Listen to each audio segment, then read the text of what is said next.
जितना बड़ा चार्ज होगा उससे उतनी ज़्यादा रेखाएं या इलेक्ट्रिक फील्ड लाइंस निकलेंगी।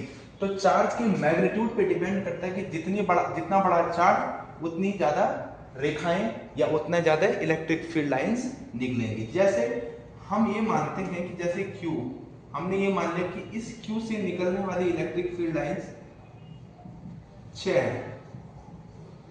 मान लीजिए इस चार्ज से कितनी निकल रही है, 6 लाइंस निकल रही है।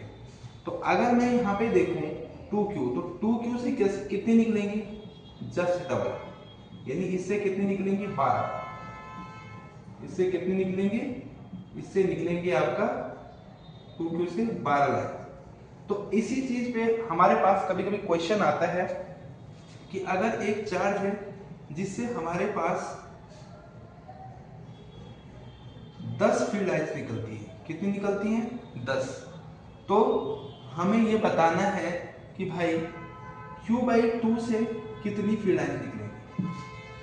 तो अपने पास टोटल क्या है Q/2, तो Q/2 इक्वल टू 5, तो Q/2 से कितने निकलेंगी 5 लाइन, यानी टोटल कितनी हो गई 10। अब अगर हमारे पास ये चीज है कि Q इक्वल टू 4 है, तो हमें पूछा गया Q/3 लाइंस, Q/3 से कितनी नंबर ऑफ लाइंस निकलेंगे।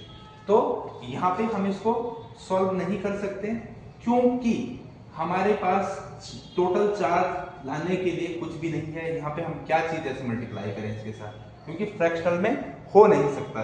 तो हम क्या करेंगे, अगर हमारे पास यहाँ पे 12 फील्ड लाइंस हैं, अगर हमें Q/3 पूछा है तो इसमें क्या हो जाएगा 4, क्योंकि 3 4 जा 12 हो जाएगा। उसी तरह से अगर मेरे पास Q में 20 लाइंस निकल रही हैं और हमें पूछा गया है कि भैया Q/5 में बताइए कितनी लाइनें निकलेंगी, तो कितनी होंगी 4।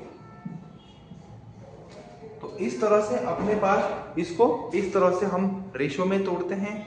जो इलेक्ट्रिक फील्ड